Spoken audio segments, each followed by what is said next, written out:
Hi, my name is Dr. Craig Rodriguez Cejas. I am a clinical psychologist here at the University of Michigan, an assistant professor in the clinical science area. Thank you so much for your interest in this study. If you've gotten this far, you'd have completed our consent form, and now we're just asking you to watch a little bit of a video that I'm going to describe the purpose and some of the information that's pertinent for this study. So I've entitled this study a comprehensive assessment of psychiatric experiences among LGBTQ plus individuals. You'll see on the bottom right-hand corner, the SPLAT lab, the Stigma Psychopathology and Assessment Lab, is my lab, meaning this is a group of scientists and my own trainees and graduate students where we try to understand the mental health needs of LGBTQ plus and folks from other underrepresented backgrounds. The Spectrum study is the study you're currently learning about. So I'm just going to go over a little bit in this video, the study, the hierarchical taxonomy of psychopathology, or the HiTOP model, what to expect as a participant in the study, and our compensation strategies. And I really want to thank you for your interest and for your participation in this study. As I said, one of the most important pieces is getting enough data and enough representation in our psychiatric models and in our understanding of mental health needs among LGBTQ plus individuals. So first off, the hierarchical taxonomy of psychopathology. It's a more novel classification system, which you're probably familiar with is something like the DSM, where we have different psychiatric disorders and diagnoses, like major depressive disorder, generalized anxiety disorder, borderline personality disorder, for instance. In the HiTOP model, what we're trying to understand is the dimensions of the domains that are underneath those diagnoses, that underlie them. So what's common across, let's say, major depressive disorder, generalized anxiety disorder, and borderline personality disorder, and what might be different for each specific one. The HiTOP Consortium now is a group of scientists across the world, and I'm one of the executive committee members of the HiTOP Consortium itself. And I'm also the co-chair of the DEI work group, where we specifically focus on understanding how the HiTOP model applies or misapplies to folks from underrepresented groups. My personal area of focus is LGBTQ plus populations and folks from ethno-racial minority groups. As part of the consortium's efforts, we've created an official assessment tool. Now, this tool is used to comprehensively assess many different domains of mental health functioning. What typically can happen is when somebody experiences some kind of psychopathology or mental health troubles or problems, they might get assessed in a specific domain for a specific disorder. What we wanted to create was a tool that gets across all the different disorders and gets at these underlying mechanisms that we think are important to understand these different disorders. So the part of this study is we want to make sure that we have enough representation of folks who typically get left behind in our research. In most research and theory and practice on psychology and clinical psychology and psychiatry is based on dominant groups. So typically who gets left out are LGBT folks, ethno-racial minority folks, for some other groups for whom the environment is really important to understand mental health. The goal of this study is to get a few thousand LGBTQ plus folks to make sure that we have adequate representation within our data sets about the HiTOP model, so that as we refine it, as we better approximate the needs and the experiences of individuals, we're ensuring that LGBT folks aren't left behind.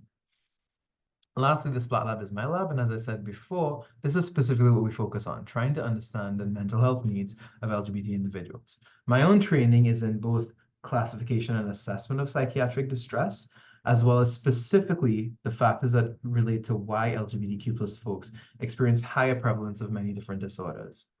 The other piece of my training has been in the provision of LGBT-affirming psychiatric care as well. And I've been also working on training psychotherapists, as well as our students here at the University of Michigan, to ensure that they are appropriately equipped to work with LGBTQ plus folks when they're doing psychotherapy.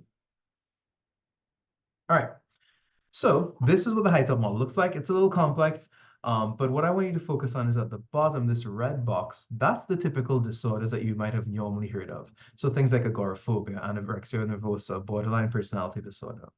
What we focus on in the HiTOP model is if you look at the top, the subfactors, the syndromes, the spectra, those are those underlying dimensions.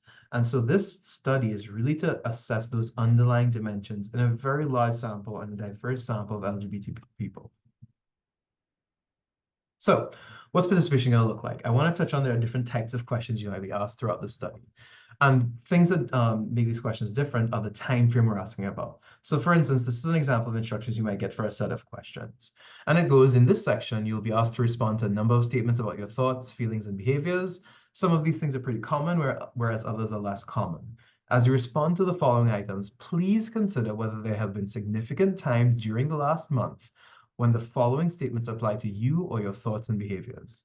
Please select the option that best describes how well each statement describes you or your thoughts and beliefs during that month. So that's the important piece here is when you're answering these questions to think about the last month. So this is an example question. You might get a question or a statement. I lost a significant amount of weight without even trying. And so you think about in the last month, has this applied to me? Not at all, a little, moderately, or a lot. Other types of questions you might guess are more about how you tend to be just generally. So this is an example.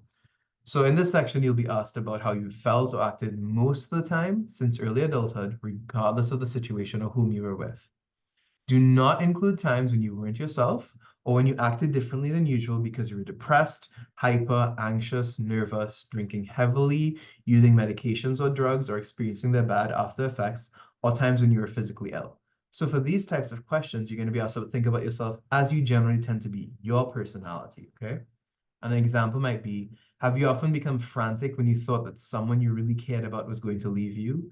So for answering this item, you think back about, since in general in my adulthood, has this been the case in terms of interpersonal relationships, romantic relationships, even friendships and family members? And you'd respond accordingly.